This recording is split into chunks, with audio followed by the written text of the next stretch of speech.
ആകാശവാണി. നമസ്കാരം. പ്രത്യേക വാർത്താ ബുള്ളറ്റിൻ വായിക്കുന്നത് സുധിൻ സൈനുദ്ദീൻ. പശ്ചിമേഷ്യൻ സംഘർഷങ്ങളിൽ ആശങ്ക രേഖപ്പെടുത്തി ഇന്ത്യ. സിവിലിയൻ സുരക്ഷ ഉറപ്പുവരുത്തണമെന്നും പ്രശ്നങ്ങൾ നയതന്ത്ര മാർഗങ്ങളിലൂടെ പരിഹരിക്കണമെന്നും വിദേശകാര്യ മന്ത്രാലയം നിലപാട് വ്യക്തമാക്കി.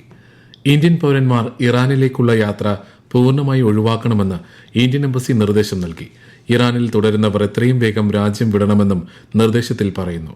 ഇസ്രയേലിനും ഇറാനുമിടയിൽ രൂക്ഷമായ മിസൈൽ ആക്രമണമുണ്ടായ പശ്ചാത്തലത്തിലാണ് നിർദ്ദേശം.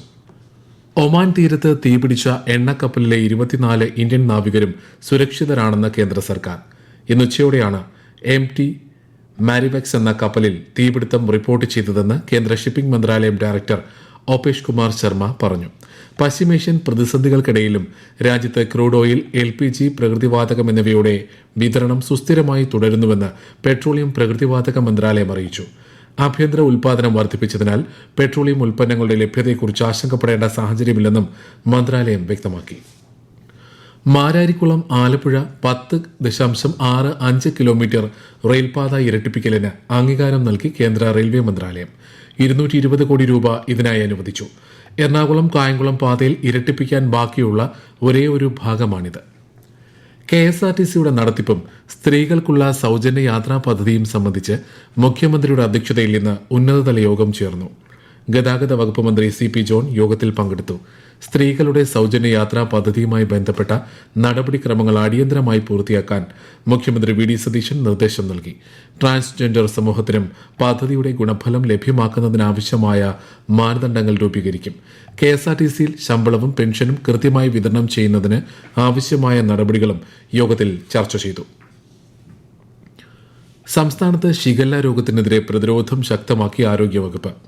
വിദ്യാലയങ്ങളിലെ ഉച്ചഭക്ഷണ സാമ്പിളുകളും വെള്ളവും പരിശോധിക്കാൻ നിർദ്ദേശം നൽകിയിട്ടുണ്ട്. കോഴിക്കോട് ജില്ലയിൽ 4 വയസ്സുകാരി ഷിഗല്ല ബാധിച്ച് മരിച്ച സംഭവത്തിൽ പ്രദേശത്ത് പ്രതിരോധ പ്രവർത്തനങ്ങൾ ശക്തമാക്കി. വയനാട് ബത്തേരിയിൽ 2 കുട്ടികൾക്ക് ഷിഗല്ല സ്ഥിരീകരിച്ചു. കോളിയാടി മാർ ബസേലിയോ സ്കൂളിലെ വിദ്യാർത്ഥികൾക്കാണ് രോഗബാധ. സമാന ലക്ഷണങ്ങളുമായി 337 വിദ്യാർത്ഥികൾ ചികിത്സയിലാണ്. ആരോഗ്യമേഖല നേരിടുന്ന വെല്ലുവിളികൾ നേരിട്ട് മനസ്സിലാക്കി പരിഹരിക്കുക എന്ന ലക്ഷ്യത്തോടെ ആരോഗ്യമന്ത്രിയുടെ നേതൃത്വത്തിൽ നടത്തുന്ന കായകൽപ്പം ജനസമ്പർക്ക പരിപാടിയുടെ സംസ്ഥാനതല ഉദ്ഘാടനം നാളെ കോഴിക്കോട് നടക്കും.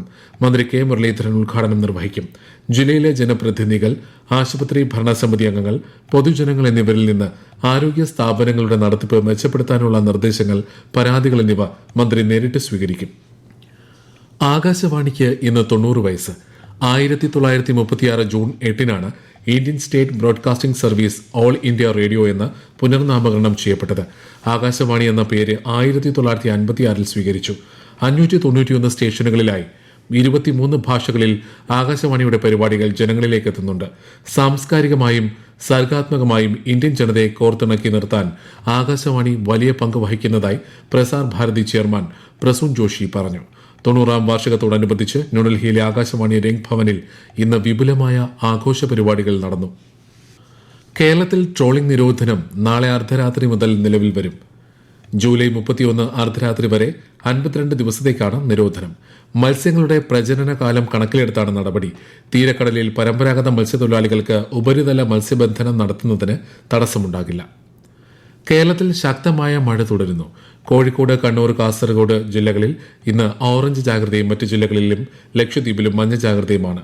കോഴിക്കോട്, കണ്ണൂർ, കാസർഗോഡ് ജില്ലകളിൽ നാളെ ചുവപ്പ് ജാഗ്രതയും മലപ്പുറം, വയനാട് ജില്ലകളിൽ ഓറഞ്ച് ജാഗ്രതയും നൽകിയിട്ടുണ്ട്. കേരള, കർണാടക, ലക്ഷദ്വീപ് തീരങ്ങളിൽ മറ്റന്നാൾ വരെ മത്സ്യബന്ധനത്തിന് വിലക്ക് ഏർപ്പെടുത്തി. ചുവപ്പ് ജാഗ്രതയുടെ പശ്ചാത്തലത്തിൽ കാസർഗോഡ്, കോഴിക്കോട്, കണ്ണൂർ ജില്ലകളിലെ പ്രൊഫഷണൽ കോളേജുകൾ ഉൾപ്പെടെയുള്ള എല്ലാ വിദ്യാഭ്യാസ സ്ഥാപനങ്ങൾക്കും ജില്ലാ കളക്ടർമാർ നാളെ അവധി പ്രഖ്യാപിച്ചു. മുൻകൂട്ടി നിശ്ചയിച്ച പരീക്ഷകൾക്കും അഭിമുഖങ്ങൾക്കും അവധി ബാധകമല്ല. സ്റ്റേറ്റ് ഡാറ്റാ സെന്ററിൽ അറ്റകുറ്റപ്പണികൾ നടക്കുന്നതിനാൽ സേവനങ്ങൾ താൽക്കാലികമായി തടസ്സപ്പെടും. നാളെ രാത്രി 11 മണി മുതൽ മറ്റന്നാൾ രാവിലെ 6 മണി വരെയാണ് TSP ഓൺലൈൻ ഉൾപ്പെടെയുള്ള ട്രഷറി സേവനങ്ങൾ തടസ്സപ്പെടുക. ഓപ്പറേഷൻ തൂഫാന്റെ ഭാഗമായി സംസ്ഥാന വ്യാപകമായി നടത്തിയ സ്പെഷ്യൽ ഡ്രൈവിൽ മയക്കുമരുന്ന് വിൽപ്പനയിൽ ഏർപ്പെടുന്നതായി സംശയിക്കുന്ന 233 പേരെ അറസ്റ്റ് ചെയ്തു. വിവിധ തരത്തിലുള്ള നിരോധിത മയക്കുമരുന്ന് കൈവശം വെച്ചതിന് 215 കേസുകൾ രജിസ്റ്റർ ചെയ്തു. പ്രത്യേക വാർത്താ ബുള്ളറ്റിൻ കഴിഞ്ഞു. അടുത്ത വാർത്താ പ്രക്ഷേപണം നാളെ രാവിലെ 6:45.